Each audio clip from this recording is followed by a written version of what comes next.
Kodam adalah istilah dalam tradisi spiritual Islam yang mengacu pada entitas gaib atau roh yang dianggap sebagai penjaga atau pelindung seseorang.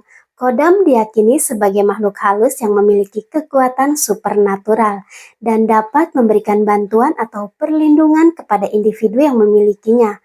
Oleh sebab itu, beberapa orang mencari doa memanggil kodam. Konsep kodam dalam tradisi Islam berasal dari kepercayaan pada malaikat dan jin. Kodam sering dianggap sebagai jenis jin yang terikat pada individu tertentu. Diyakini dengan membaca doa memanggil kodam, seseorang dapat memiliki kekuatan supernatural tertentu.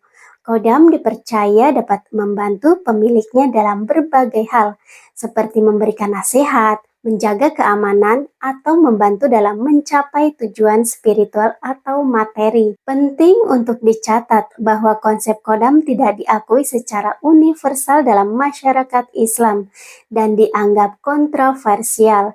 Beberapa aliran dan ulama Islam menolak kepercayaan ini, menganggapnya sebagai bentuk bid'ah atau kesesatan.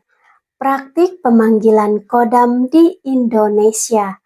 Pemahaman tentang praktik pemanggilan kodam di Indonesia didasarkan pada kepercayaan dan praktik spiritual tertentu yang berasal dari tradisi lokal.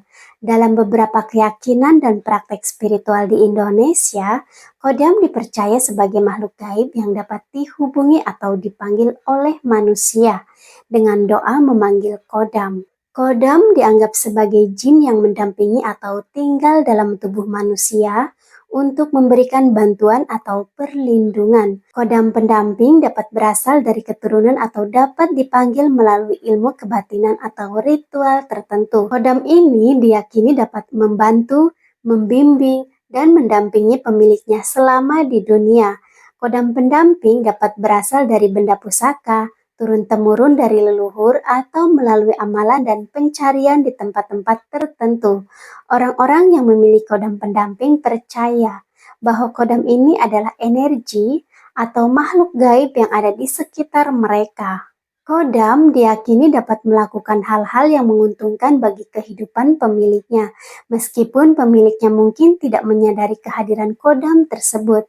Kodam dapat memberikan bantuan dalam menghadapi persoalan hidup dan berperan dalam perlindungan spiritual. Untuk memberikan perintah yang jelas dan spesifik kepada kodam, seseorang perlu mempelajari berbagai doa memanggil kodam. Artinya, ada metode khusus untuk teknik yang harus dipelajari agar dapat berinteraksi dengan kodam dalam konteks ilmiah. Pola komunikasi ini disebut dengan komunikasi transendental. Penting untuk dicatat bahwa praktek pemanggilan kodam di Indonesia adalah bagian dari kepercayaan dan praktek spiritual yang tidak diakui secara universal dalam Islam atau agama resmi lainnya.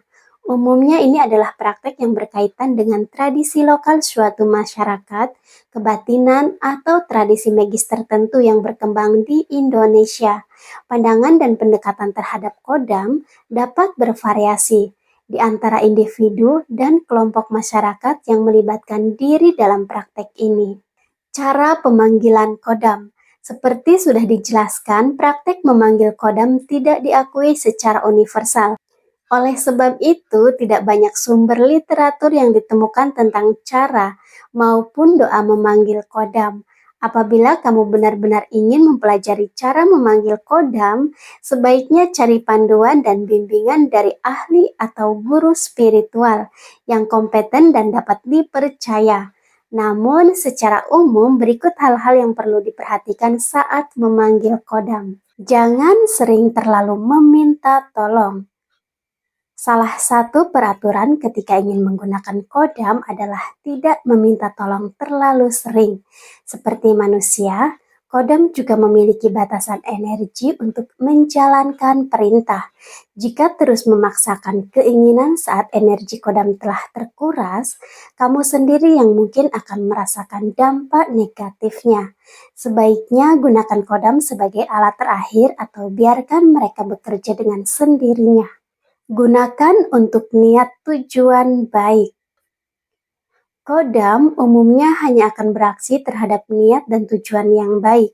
Kamu dapat meminta kodam untuk membantu orang lain melalui diri kamu. Namun, orientasi yang negatif atau jahat dapat berdampak buruk pada kehidupan kamu sendiri. Penting untuk menjaga niat dan tujuan yang baik saat berinteraksi dengan kodam. Terhubung dengan leluhur. Jika kodam yang kamu miliki merupakan turunan dari leluhur kamu, penting untuk selalu memanjatkan doa kepada leluhur sebelum memberikan perintah kepada kodam. Doa ini juga dapat mencangkup permintaan pengampunan atas dosa-dosa yang telah kamu lakukan sebelumnya.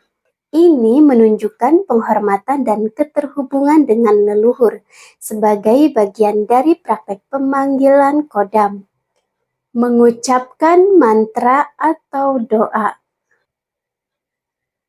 Jika kodam diperoleh melalui amalan atau ritual pengisian, kamu perlu menyebutkan mantra atau doa yang sesuai. Kamu bisa mendapatkan contoh mantra atau doa dari guru spiritual yang membantu mengisikan kodam.